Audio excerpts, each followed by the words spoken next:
começa? Tá. Bom, eu organizei para separar em 3 pontos o que eu tenho a falar. Primeiro, eu vou fazer um resgate, lendo mesmo, porque é pouca coisa. Só para situar. Em 2012, foi um período, acho que a Marisa Bessa que estava mais presente nessa época, que foi o período onde o curso mais discutiu o currículo nos últimos tempos. Depois disso, pelo NDE não conseguir manter uma rotina de trabalhos, se dissipou o próprio NDE. Ano passado não existiu basicamente nada, e agora que parece que o trabalho voltou. Naquele período, sobre a gestão da Rosana Camita, no departamento e a cima da coordenação, a gente conseguiu fazer um avanço muito interessante da relação do centro acadêmico com o departamento de português, e como um dos resultados disso foi a execução de uma avaliação de curso feita pelo centro acadêmico, que, em resumo, a gente passou em todas as fases do curso, sentávamos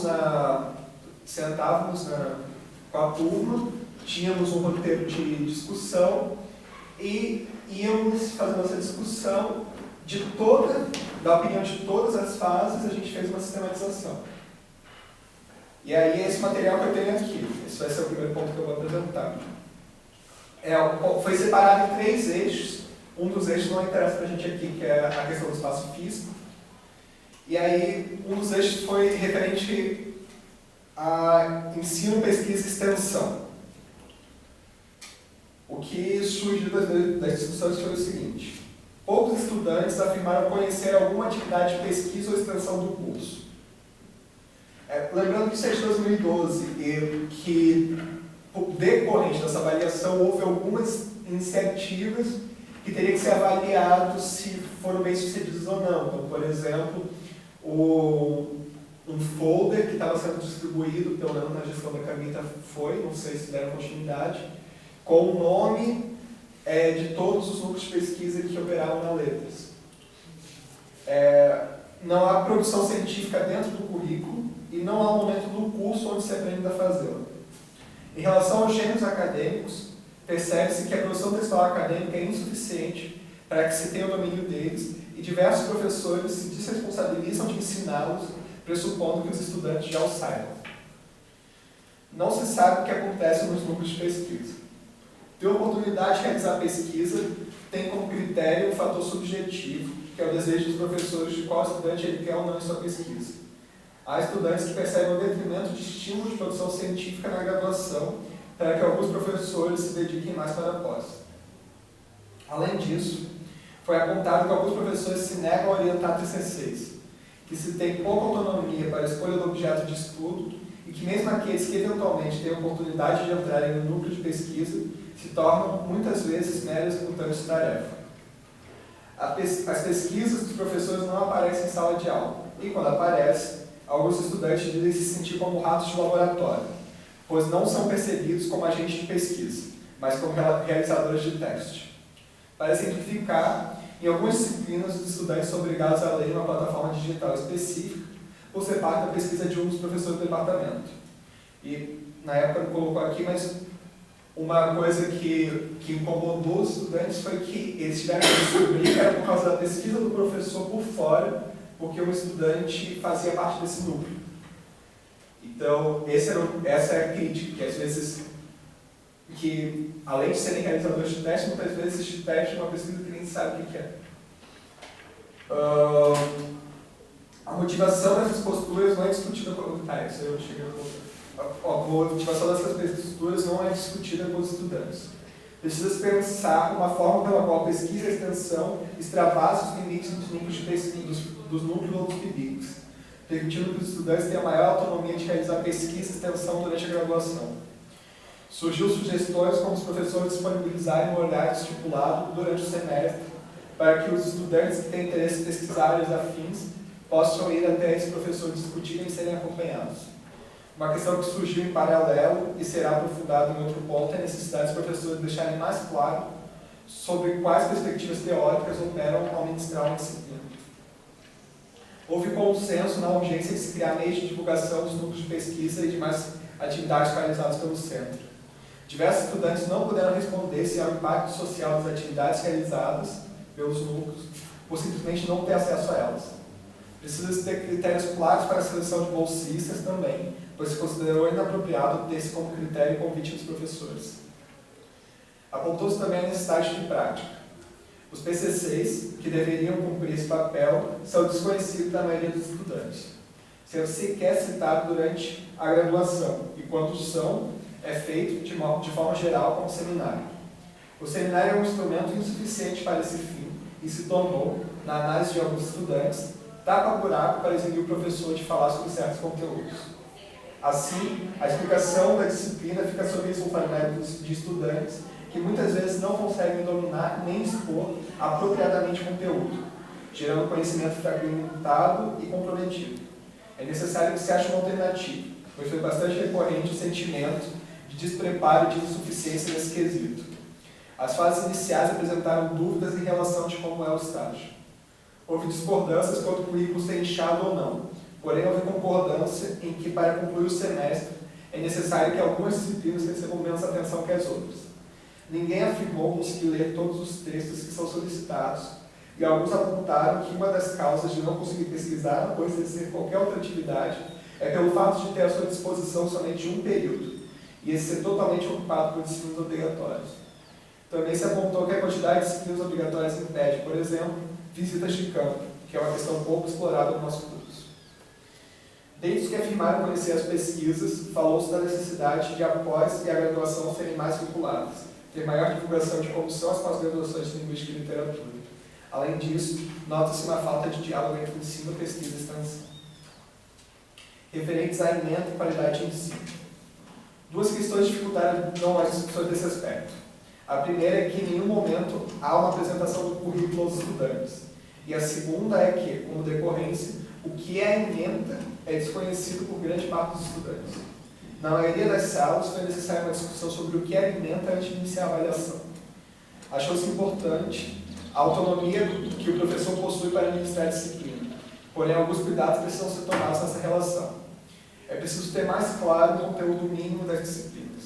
Alguns estudantes se disseram frustrados com a forma que algumas disciplinas foram conduzidas. Existirem professores que só ensinam Machado de Assis e Literatura Brasileira 2 foi um exemplo recorrente. Há disciplinas que são abordadas sob perspectivas teóricas diversas. O exemplo mais citado foi semântica. Não existe problema disso a priori, pois se considerou importante que os professores saibam vincular o conteúdo das disciplinas com o que estudam. Porém, falta uma maior sinceridade nesse processo. O estudante precisa entender de forma clara que aquele é um tipo de abordagem e quais são as consequências dessa escolha. A sensação de que a disciplina é adaptada ao professor, e não ao contrário. Os professores precisam se comprometer mais com o projeto do curso.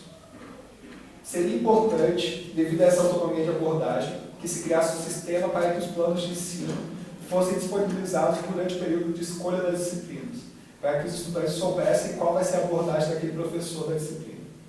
Houve reclamação de estudantes em matéria como Literatura Portuguesa 3, que em semestres anteriores se tornou Literatura Africana. E também se discutiu principalmente o caso de eletivas da literatura, que são abordadas de forma totalmente diferente. Os estudantes precisam desses elementos para a escolha e também para quem tem interesse em adiantar leituras durante as férias. É preciso que os critérios de avaliação sejam discutidos. Os estudantes precisam entender o que está sendo avaliado durante uma prova e alguns professores não tornam isso claro. Essa avaliação de curso se tornou insuficiente para traçar um panorama mais específico dessas questões. Eu precisaria de avaliações por disciplina para conseguir apurar esses casos mais específicos. Foi sugerido que ocorra uma avaliação desse gênero no meio do semestre, para que possa oferecer resultados já no meio do semestre. Você pode repetir esse item, por favor? Esse último que você leu. Foi sugerido que ocorra uma avaliação desse gênero no meio do semestre, de avaliação por disciplina. Avaliar a disciplina no andamento para que ela possa sofrer alterações, para que já no decorrer do semestre, questões mais pontuais, como por exemplo, às vezes algum desentendimento de conduta entre professor e aluno, já possa ser refletido e buscar soluções no próprio semestre. Apontou-se como necessário. É a avaliação de conteúdo da disciplina, no meio da disciplina, ou a avaliação da disciplina, do desenvolvimento da disciplina? Não ficou claro para mim. Então, na época a gente discutia que era possível fazer, o que foi discutido é que uma primeira avaliação poderia ser feita nos dois sentidos. Porque, por exemplo, no caso dessa sistematização, como é que a gente fez? Muitas observações foram citadas nominalmente os professores. Sim, claro. E aí, o que a gente fez? Foi o trabalho dos sistematizadores pensar dentro de tudo isso que foi apontado, o que eram casos específicos, o que apontavam questões estruturais do curso. O que foi avaliado na época é que assim, era possível, e já se comprovou ser possível porque a psicologia faz isso já há alguns anos, que ao avaliar, ao partir do particular, que é como uma disciplina está correndo naquele semestre, é possível tanto resolver questões pontuais da relação daquele semestre, como já apontar questões estruturais dessa disciplina. Depende de como é conduzido essa avaliação. A metodologia que era proposta na época era uma metodologia igual à que a gente estava fazendo, a que a gente fez, que é destinar uma aula de conversa entre, no caso, a gente acreditava que a responsabilidade da avaliação de curso tinha que ser do centro acadêmico. E a gente não conseguiu fazer nessa época, mas a gente sugeriu que fosse copiado esse modelo da psicologia, que é uma aula estudante centro acadêmico, para criar um espaço de liberdade entre estudantes, para trazer elementos, e uma segunda aula entre estudantes e professores com mediação do centro acadêmico, para que o centro acadêmico possa servir exatamente de trazer elementos que os estudantes não se sentem confortáveis de trazer na frente do professor. Esse foi o modelo que a gente queria implementar na época, mas porque por falta de perda do próprio centro acadêmico e também por indisposição, nem todos os professores aceitaram e foi meio difícil fazer essa implementação de receber uma avaliação de curso, a gente não conseguiu implementar no semestre seguinte como era proposto. Esse aqui foi feito no 2012.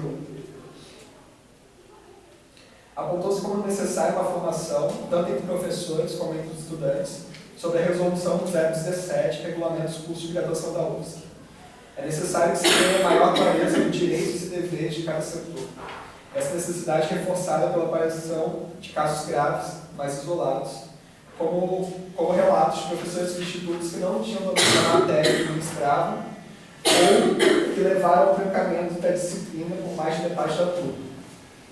Referente a esse caso, é necessário maior atenção com a primeira fase. Os estudantes da mesma a estão reconhecendo como período de ceifa, ou seja, segunda seleção, pelo nível exacerbado de cobrança por parte de alguns professores. A evasão é alta e um dos principais fatores para tal é a frustração com o curso e a impossibilidade para a maioria dar conta das disciplinas. A necessidade de se ler mais livros de literatura. Se percebe a leitura demasiada de teoria literária no curso, se tem pouco tempo para ler, no caso do livro. Ou reclamações na primeira fase, que ainda não se tem claro por que ler os teóricos. Isso gera a impressão de que eles estão sendo forçados a concordar com alguém que já escreveu sobre aquilo. É generalizada a necessidade do ensino da norma padrão. O argumento principal é que é preciso conhecer para criticar, e o ensino médio não ensina a norma padrão. Há um vácuo, portanto, entre a graduação e o ensino médio, pois estamos cada vez mais estudando o não enfoque no ensino da gramática normativa e se espera que a saibamos ao entrar no curso. Como profissional de letras, os estudantes têm que ter domínio da norma padrão excepcional da universidade. Houve algumas ponderações sobre a presença de bolsistas da pós em sala de aula. Por parte de alguns estudantes, houve grande reclamação sobre professores que deixam de ministrar suas disciplinas. Esse ponto já foi... Esse ponto eu vou até pular aqui, foi inclusive normatizado depois dessa crítica no departamento. Percebe-se que alguns temas possuem somente uma disciplina e isso é insuficiente. Os exemplos citados foram sintaxe, sociolinguística e linguística aplicada. Outras disciplinas, no entanto, foram apontadas como sendo desnecessárias, como o latim 3. Porém, não se teve um consenso nessa discussão, nem até que ponto o aprofundamento nessas temáticas deveria ser ou não obrigatório. Se discutiu que o currículo precisa ultrapassar sua separação tradicional entre linguística e literatura e ser discutido de forma a pensar como cumprir o seu papel de formar professores pesquisadores e mais profissionais. Se considera que hoje em dia o curso não dá conta de formar nenhuma delas. No caso da licenciatura, a questão da prática foi bastante citada, principalmente da necessidade de começar mais cedo. Um dos pontos que precisa ser discutido nesse aspecto é a burocratização do colégio de aplicação e repensar sua importância para a aprendizagem da licenciatura. Seria importante conectar mais as disciplinas com o ensino e talvez pensar até em disciplinas que seriam voltadas a como certos conteúdos deveriam ser aplicados ao ensino. Um exemplo que foi levantado seria a gramática aplicada ao ensino. Se sente também as questões sobre literatura pouco conectadas ao ensino. Foi feita uma ressalva que nem tudo que estudamos no curso tem necessariamente uma ligação com a docência. Mas, mesmo essas disciplinas, é preciso que haja um processo que se tenha clareza do porquê que não há essa ligação. Os problemas da disciplina oferecidos por outro departamento também foram apontados. A que sofreu mais reclamação foi a didática, principalmente pelo enfoque do ensino infantil. Percebe-se um descompasso entre o que é ministrado nessas disciplinas e os estudantes de letras. Não se chegou a apontar a não existência dessa parceria, porém precisa ser discutida para as disciplinas que estão desgastadas. Uma outra problemática apresentada é que não se discute a situação do ensino no Brasil em sala de aula, que a legislação educacional, que é muito positiva que seja ensinada, só o é no final do curso, sendo que poderia ser muito útil já nas fases iniciais. Na questão do pesquisador, além de tudo já levantado anteriormente, citou-se que o TCC não está conseguindo ultrapassar o caráter de mais um trabalho acadêmico. Além disso, se questionou o fato de, no Brasil, não haver pesquisa na nossa área desvinculada do exercício do magistério e, portanto, da educação. Precisa-se pensar como lidar com essa contradição. Essa contradição, no caso, porque estava sendo apontado na época um bacharelado totalmente desvinculado, ainda sobre os moldes que nós temos hoje, que é de formar pesquisadores. Desvinculado do exercício, precisa-se pensar como lidar com essa contradição, além da contradição de haver pós-graduação em linguística e literatura, e alguns estudantes estarem no curso para estudarem apenas uma dessas áreas, sendo obrigados a ter matérias em excesso da outra. Não se conseguiu chegar a nenhum consenso claro nesse aspecto, até onde seria a necessidade de um panorama geral, até onde possui excesso. No caso dos ginásticos profissionais, com a atenção acentuada em revisão de texto, o curso não oferece nenhum subsídio para tal. Essa discussão se aproxima com a do ensino de gramática normativa. Isso aqui foi a avaliação de curso. O terceiro ponto que eu queria trazer eu vou cortar, mas o segundo ponto é o que dentro da perspectiva que eu tive como representante discente nesse processo, eu posso trazer. Antes disso, eu posso fazer uma pergunta? Pode. Como é que estatisticamente isso aparece? Assim? Como é que foi feita essa avaliação? Assim? A avaliação o quanto a gente tem de representatividade? De participação? Isso. Foi feita em literalmente todas as turmas. Tá. O que aconteceu foi que alguns estudantes não participaram porque faltaram um dia. Tá. Ou principalmente foram os que faltaram no dia. Mas eles que trouxeram essas questões? Sim. Ou foi passado? Não, eles que trouxeram essas questões. Tá. Foi passado. Eu posso procurar as perguntas que a gente fez. Isso. Uma A pergunta metodologia. A metodologia é extremamente importante para a gente a entender. metodologia, eu acho que eu coloquei aqui no começo, deixa eu ver. Mas deixa eu ver se eu coloquei a. Eu não coloquei as perguntas facilitadoras, mas o que foi feito foi o seguinte. A gente pegou e separou em 3 tópicos. Foi feita uma preparação com algumas reuniões abertas feito pelo centro acadêmico,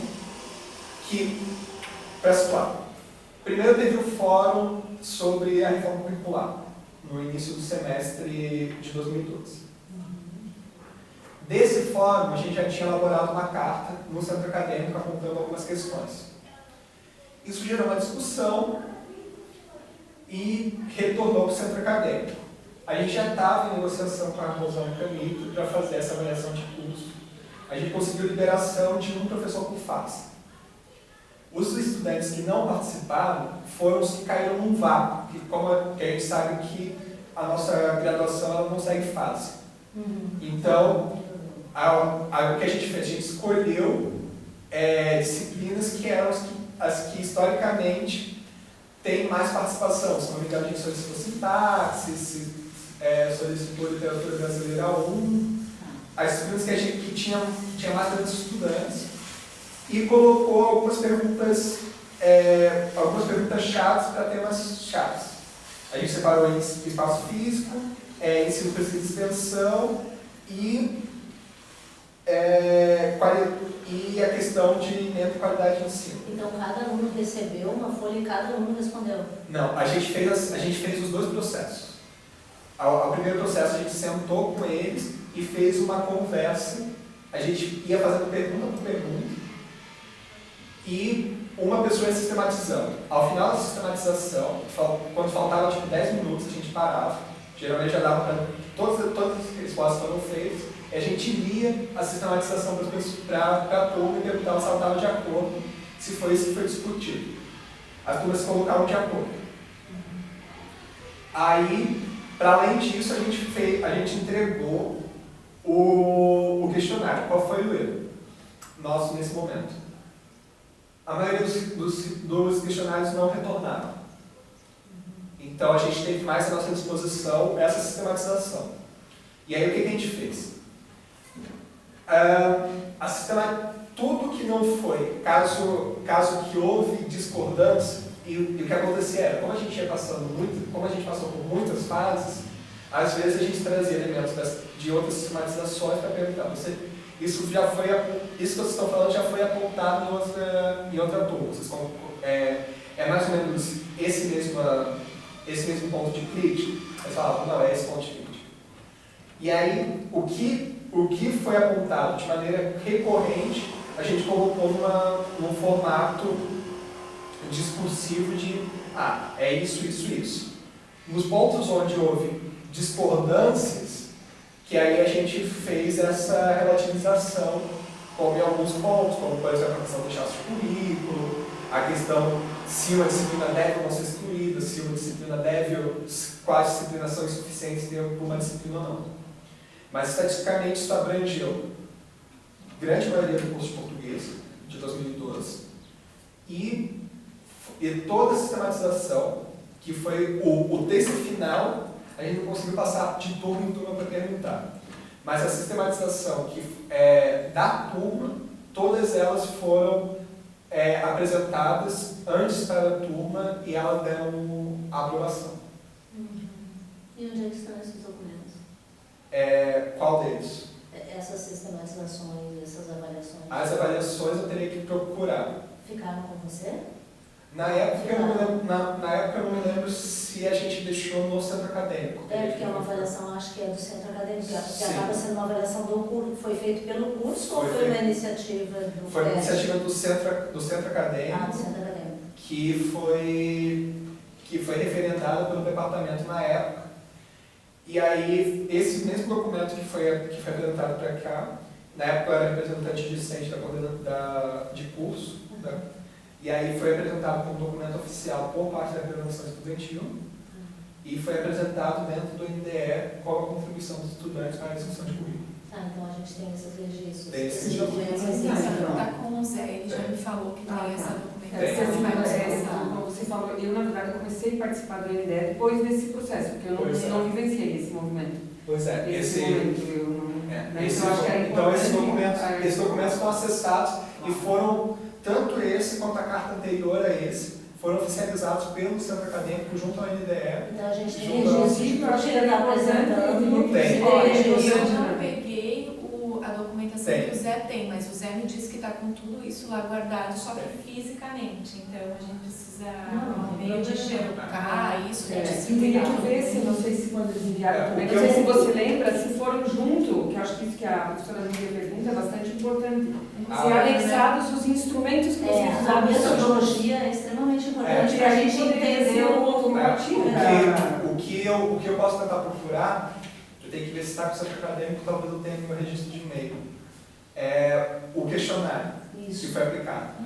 Eu não, provavelmente, como passou 2 gestões de centro acadêmico nesse processo, os originais, pelo que eu conheço do que ocorreu nesses últimos 2 anos, podem ter sido perdidos.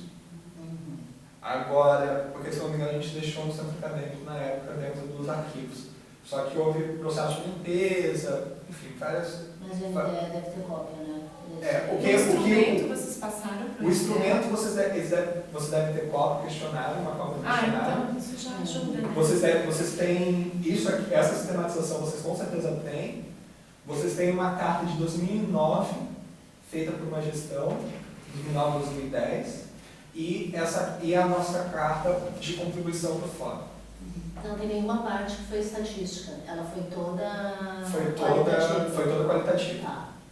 A gente optou por utilizar uma metodologia qualitativa. Aí, que na época, inclusive, a discussão foi, tem 2 modelos, porque a nossa opção pela qualitativa foi exatamente por um reconhecimento que a avaliação estatística, a UFSC já tem a oficial. Beleza. Então, seria fazer de novo um processo que já ocorre oficialmente. Por isso a gente optou por fazer uma qualitativa. Aí o segundo ponto que eu só queria trazer alguns elementos, referente especificamente à reforma curricular. Qual é o ponto histórico que a gente sempre cai? A parte de diagnóstico sempre avança bem. E foi aí que a gente parou no último LDE. Porque no diagnóstico todo mundo concorda. O problema implica a reforma curricular importa de verdade quando afeta a grade. Se não afeta a grade, é tudo blá blá blá. E uma coisa que se tornou muito claro para a gente é o projeto de curso em si é maravilhoso. É muito bonito, é uma redação linda. A questão é, na hora que você vai ver especificamente a distribuição de disciplinas, aparece uma crítica que na época a gente colocava da seguinte maneira: parece que o curso se converteu num curso preparatório da pós-graduação, seja licenciatura, seja bacharelado. Então tem as ilhas das linhas de pesquisa que podem ser estudadas na pós-graduação.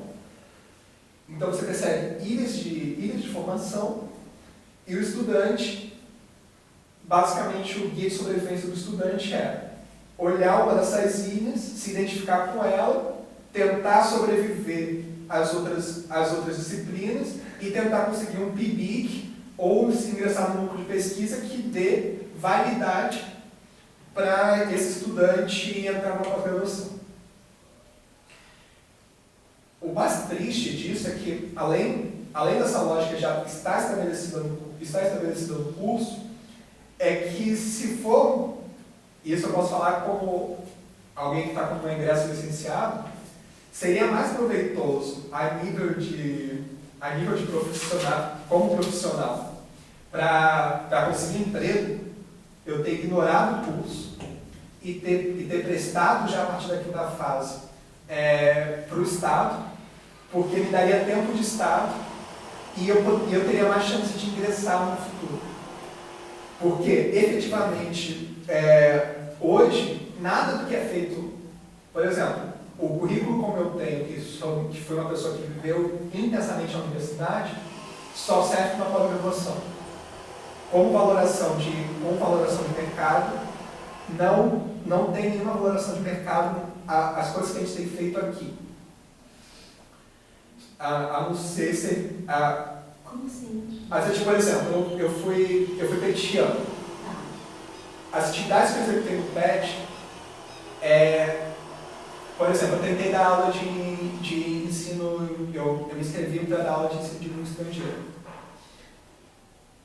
Ter dado aula em ensino de língua estrangeira aqui, em ensino de português para estrangeiros, não conta, eles não vêm como se você tivesse atuado no mercado, você não vê como se você tivesse atuado na área, como tempo de serviço.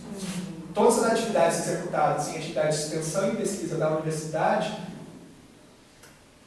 é ruim colocar assim, mas não são levadas a sério fora do ambiente universitário. Não são vistos como atuando efetivamente na área. Não como tempo de serviço de docência, mas elas devem contar como formação Experiência. para currículo. Sim, mas para muitos contratantes não olham tanto assim.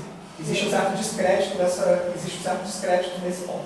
Como tempo de docência, não. Como tempo de docência, não. Não é ensino regular. E a tua sugestão seria nesse sentido que a universidade sofresse modificações? O que a gente tem que pensar é o seguinte: existe um reflexo disso que para mim é um dos pontos cruciais que a gente vai ter que pensar, que é um regime disciplinar como a gente tem, que o estudante passa a maior parte do tempo sentado, discutindo teoria, mesmo que seja teoria de como ir para a prática, não está sendo reconhecido nem pelos estudantes, nem para fora da universidade, seja no serviço público, seja no setor privado. Não é reconhecido. A gente tem que pensar o que a gente consegue criar de alteração estrutural, curricular, no qual a gente tem efetivamente um reconhecimento de que há uma formação praxeológica do estudante.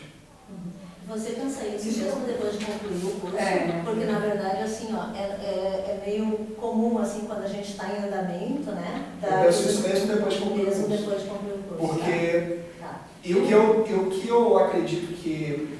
Porque é uma dificuldade que a gente que sempre se depara é esse ponto onde quem se propõe efetivamente a abrir mão da zona de conforto, que é ter a disciplina e criar uma estrutura curricular que vá para além disso e que, por consequência, gere mais trabalho.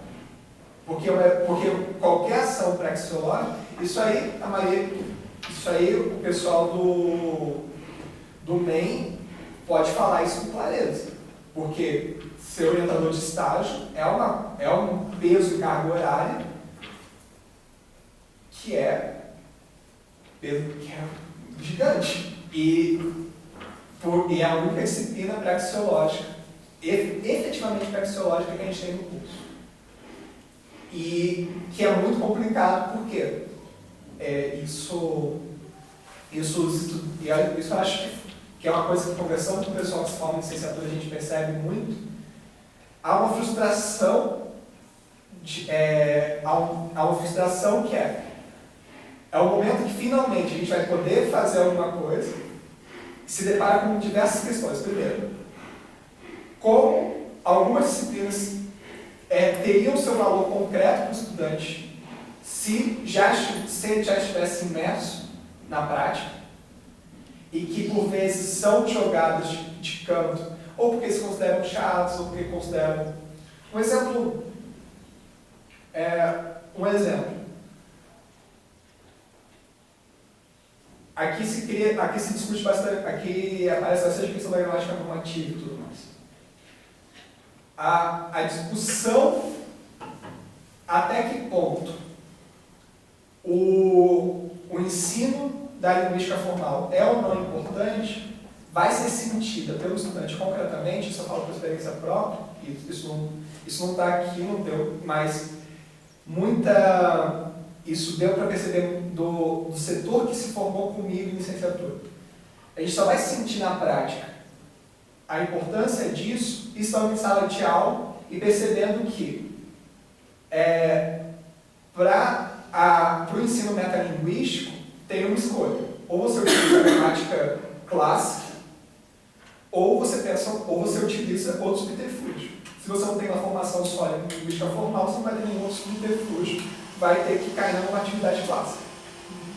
Isso é uma percepção que você tem dando aula. Não tem como um professor repassar isso para o estudante. Então, assim, se joga toda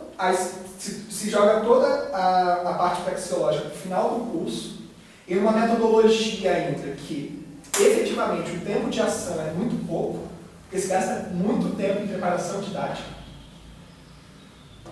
para o estudante, no final das contas, a grande maioria sair com a única constatação que a formação é extremamente insuficiente.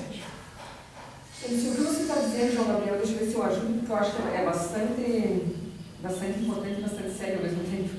Eu quero ver se eu entendi direito, assim, tá? Você começou falando assim, que a conclusão, mais ou menos, que se chega agora, depois que você concluiu o curso, é que valeria mais você, a partir da quinta, sexta fase, quando tem um certo conhecimento, ter começado a dar aula como professor substituto, porque você ganharia tempo de serviço para agora, quando concluir o curso, poder participar das seleções mais efetivamente, porque em alguma medida o curso acaba não preparando para assumir a docência em termos de conteúdo, daquilo que precisa saber, né? E aquilo tudo que vocês fazem aqui, que se dedicam como extensão, pesquisa, acaba não contando nada para vocês lá na hora do processo seletivo. Né? Ou vai bem na prova, porque vamos dizer assim, num processo seletivo, no caso de vocês que estão saindo da graduação, ou vai bem na prova, porque é a que vale, vamos dizer assim, no processo seletivo é a nota que tem maior peso, né? Então se vai bem na prova tem uma chance de ficar mais bem colocado, porque quando entra no currículo, aí acaba não tendo muita chance, porque não tem tempo de serviço e muitas vezes as atividades que desenvolvem na atividade acabam não contando como currículo caso deles de ensino, né? Não são consideradas. Né?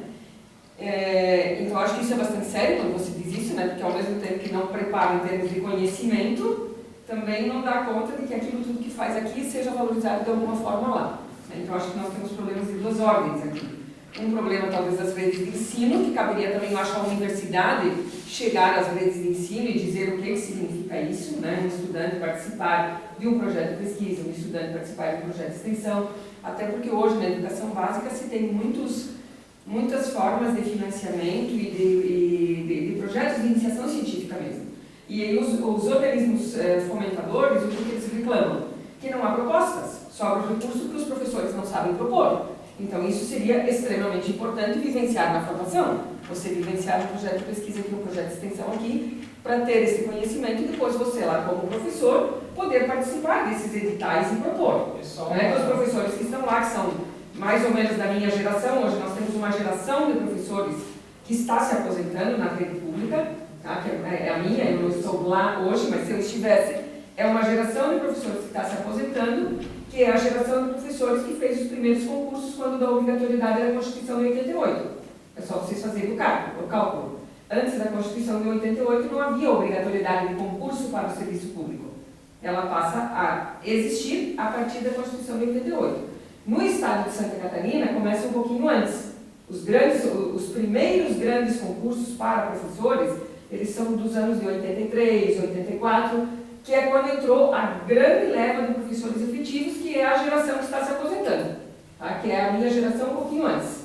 Tá? Então nós vamos ter tem estudos que mostram da Secretaria da Educação, se fosse levar a risca de 2009 a 2013, 14, 15, agora mudou um pouquinho por causa da idade, praticamente 90% do quadro efetivo se aposenta, tá? Em termos de tempo de serviço.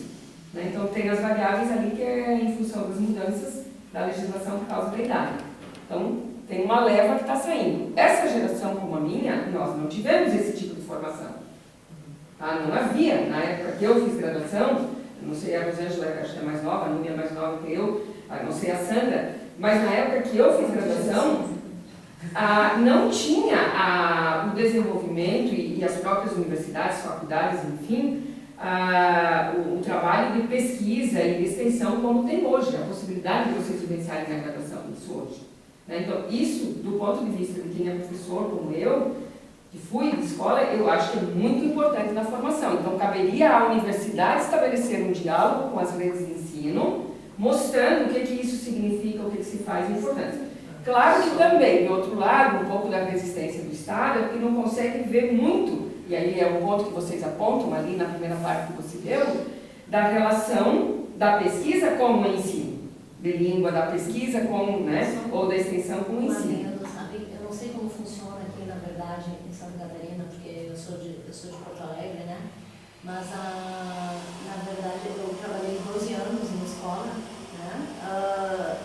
E a URGS tinha uma parte do salão de iniciação científica que era para a universidade e a outra parte que era para trabalhos de alunos das escolas.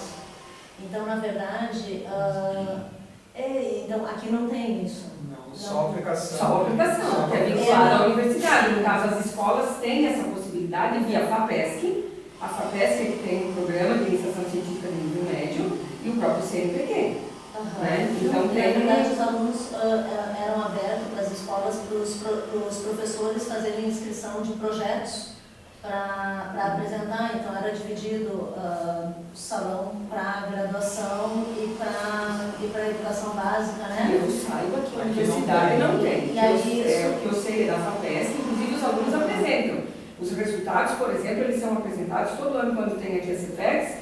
Se vocês forem ver, tem um stand que é das escolas de educação básica, mas são dos projetos da FAPESC. Né? Eles são apresentados aqui junto, na mesma na iniciação científica. Porque, na verdade, eu acho que esses trâmites, assim, eles de alguma forma, eles estão valorizando a pesquisa no sentido de que a escola abre para o professor que também tem esse perfil. Porque eu imagino que as escolas, assim, quando tu abre essa oportunidade, que tu vislumbra essa questão de projetos, e que tu tem espaço, e que o aluno acaba vindo para a universidade, apresentando os trabalhos, a escola também vai buscar um professor que tem uma formação que não é uma formação tão restrita ao ensino, porque, na verdade, assim, eu acho que a graduação só a gente não se define como educador completamente segmentado de pesquisador. Eu acho que nem na escola, né? Eu acho que nem na escola o perfil não é esse, né? Eu acho que a gente não precisa fazer, eu acho que a gente não precisa se preocupar em fazer em tomar essa decisão, né? Durante a graduação, olha, eu vou para a pesquisa ou eu vou para o ensino, ou eu vou para a literatura, ou eu vou para a linguística, até porque nós conversávamos na última reunião do NDE, que o professor lá que trabalha literatura na educação básica é o mesmo professor que vai dar aula de gramática. Então, na verdade, para esse perfil da educação básica, as coisas não são tão segmentadas assim, né? Então, que é o ponto que ele levantou. Que é só uma venda nesse sentido. Por isso que eu falo... Desculpa. Por isso que eu falo da necessidade do ensino praxeológico, porque o que acontece? A gente precisa, um desafio de fundo é o seguinte: o curso é assim, não à toa. Existe toda uma lógica de fomento na universidade que faz com que, para a universidade, vale a pena seguir o sistema graduação, pós-graduação, ênfase na pós-graduação, e estamos aí. É uma lógica que faz sentido dentro do que está acontecendo na educação superior no Brasil hoje. E o desafio para a gente é como quebrar isso, porque isso não atende a demanda concreta da nossa formação, que é formar professores em português. Esse modelo de formação não atende isso. Como que a gente quebra? Para mim, a única maneira de efetivamente se perceber que literatura e linguística não é tão separado quanto querem as pós-graduações, que o estudante que o professor pode ser um educador, pesquisador e tudo isso, estando numa relação direta com a sala de aula. E isso só se dá através de um ensino praxeológico. Porque, por exemplo, se a gente mantém o sistema que a gente tem hoje de enfiar, que isso aparece na sistematização, mas colocando outros termos, enfiar a prática como 10% de disciplina X, Y, Z, como se fosse possível fazer prática nesses 10% e ter a hipocrisia da gente nos enganar a si próprio, porque não está enganando mais ninguém, que fazer seminário ou criar uma aula hipotética para aplicar para nós mesmos é discutir ensino. Então, não sei se eu posso te ajudar, já que você disse quando falou do estágio. Sim. Com um exemplo bem concreto. Acho que um pouco é isso, o que ele coloca, acho que que assim, se eu entendi, eu queria ver se eu entendi a sua colocação, né? Que era isso que eu acho que chegar ao fim do curso com essa conclusão, para mim é muito sério. Assim, valeria mais eu ter ido dar aula como substituto, porque aquilo que eu fiz aqui não me serve nem para uma coisa e nem para outra. Porque mais ou menos, assim, grosso modo, Mais ou menos foi o que eu entendi que você quis dizer. Né? Não me serve nem para eu ser bacharel, nem para eu ser professor. Só serve se eu quiser continuar na pós-graduação. Aí serve. Agora, quantos é que continuam na pós-graduação? Né? E aí, assim, quando ele fala assim, eu acho que não se trata de ignorar, acho que não é isso, e nem de negar o estudo teórico e o aprofundamento. Assim, vou dar um exemplo, quando ele diz, quando chega no estágio, de fato, é quando eles têm que fazer a prática. Só que ali a gente não tem mais tempo para trabalhar e ensinar como fazer. No estágio, eu não tenho mais tempo para dizer, olha, tá, você vai selecionar esse texto, tá, e como você vai trabalhar com esse texto? Que perguntas de interpretação que você vai fazer? Como você vai trabalhar o vocabulário? Como você vai? No estágio não tem mais tempo, eles têm que fazer. E também não é só na disciplina de metodologia que a gente vai dar conta, porque ela é uma disciplina. Eu lembro agora as meninas falam que a escola onde a gente está, a escola já trabalha numa perspectiva de trabalhar com gênero, enfim. Né? Então, o gênero que elas escolheram lá, que era um dos previstos pela professora, era ponto. Tá, selecionar os pontos. E daí, tá, e agora o que eu faço com o ponto? Então, vocês não estudaram, no curso quando vocês estudaram teoria da literatura, quando estudaram teoria do ponto, vocês não viram como analisar um ponto? Que perguntas agora você faz para o aluno? Ele precisa entender que esse texto ele tem uma certa estrutura, ele se organiza de um determinado modo, e aí ele precisa saber que a construção do personagem se dá pela adjetivação, ele precisa saber, aí que ele vai vendo como vai. Então, acho que é um pouco isso, assim, é ao longo do curso, como se faz essa relação com o ensino. Então, eu estou estudando aqui teoria da literatura, essa teoria da literatura, claro que não, se o curso fosse só licenciatura, como ele está hoje, claro que ele não é só licenciatura, mas mesmo assim, quando é licenciatura, só também não precisa reduzir ou limitar ou restringir também só aquilo que o professor vai fazer lá, mas isso não pode não estar como o objetivo principal, e é ao longo do curso. Aquilo que você fala de norma é bem verdadeiro. Assim, então, a escola de ensino fundamental não está mais ensinando, porque ela já cansou de ouvir da universidade que não é mais para ensinar, né? Então ela não está mais ensinando, e aí assim, de uma aula de português que era só gramática normativa, nós temos uma aula de português que hoje sequer olha para a estrutura, para a norma, e aí assim, bom, eu não preciso dizer, eu aqui não trabalho na primeira fase no curso de letras, mas trabalhei já na primeira fase em outros cursos da graduação, que chegam alunos aqui para a graduação com dificuldades muito grandes de escrita e de estruturação. É o que? É o resultado do trabalho que a escola de ensino fundamental está fazendo. Então, é um processo que, ele, de alguma forma, acaba sendo circular, né? E, assim, é uma questão que eu acho que precisa realmente ser pensada, né? Claro, cuidar também para não fazer, eu acho que não é isso, me parece que tem outras discussões que eu participei que você defende, né? Também não tornar o currículo apenas prático, porque não existe prática sem teoria, então é um cuidado que tem que se ter, mas também não se pode ignorar, né? Que nós vamos formar aqui alguém. Ele pode, é o que eu digo assim, eu uso como exemplo meu filho que fez engenharia elétrica que não trabalha na área, né? Eu digo, você pode fazer o que você quiser da tua vida. Eu digo, agora você não pode nunca dizer para ninguém que você não é capaz de fazer um projeto elétrico se alguém perguntar. É para isso que você se formou. Então você pode fazer o que você quiser, agora você não pode nunca dizer, eu não sou capaz de dar uma aula de língua portuguesa para o ensino fundamental e ensino médio. É para isso que o curso está formando.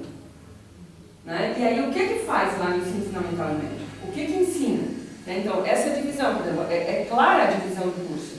Na escola não tem essa divisão. Não tem a divisão literatura e língua portuguesa. Né? Hoje a gente tem também um problema, que é um cuidado que tem que ter, que eu acho que talvez, não sei como, mas enfim, com a discussão dos gêneros, enfim, a entrada dos gêneros e da necessidade de se diversificar, a literatura está perdendo espaço na escola, o que é um problema também. Porque muitos alunos, se não forem ver literatura na escola, eles não vão ver em outro lugar. Especialmente na escola pública. Né? E aí a gente pode pensar tanto a literatura contemporânea como a literatura clássica, é necessário ver e estudar na escola. Né?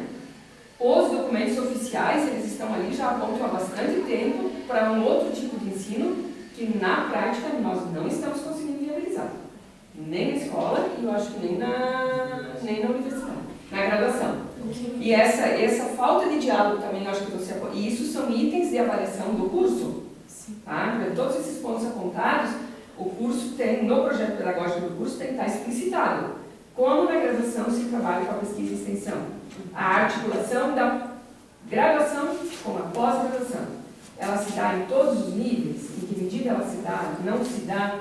Né? Então, são itens, por exemplo, pensando numa avaliação do método do curso, eles são itens de avaliação.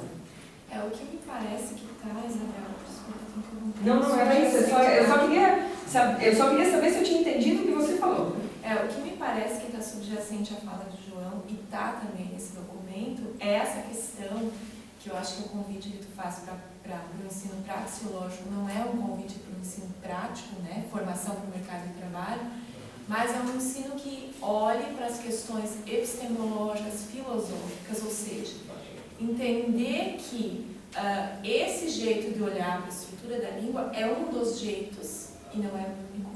Esse jeito de olhar para Machado de Assis é um dos jeitos, mas não é o único. Então, mostrar para o aluno desde o começo essa perspectiva epistemológica que está subjacente, essa clareza que eles pedem sobre, por exemplo, de que perspectiva o professor está falando, para saber que isso não é neutro, né? Isso é uma posição que a gente vai assumindo durante o nosso percurso de formação.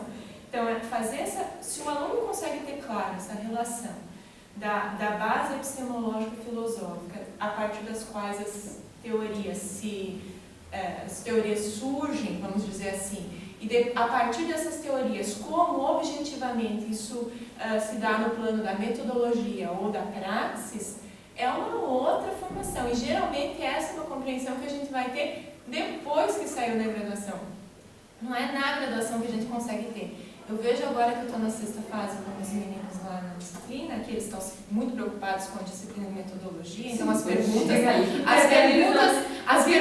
puxam muito para a sala de aula. Ninguém olhou para a sala de aula. Então eu percebo... Eles estão chegando no estágio, daí aquilo bate o desespero, quer ver metodologia. Metodologia, eles não querem saber de metodologia, eles querem saber como vai ser o estágio, porque ninguém nunca falou como vai ser. Porque daí a tentativa é tentar compreender. Tá, e tal coisa que eu vi lá na primeira fase, por que objetivamente ela estava então lá na primeira fase? Isso é um conhecimento que a gente precisava vir com ele, né? Essa compreensão de por que as coisas estão nos lugares onde elas estão e que elas não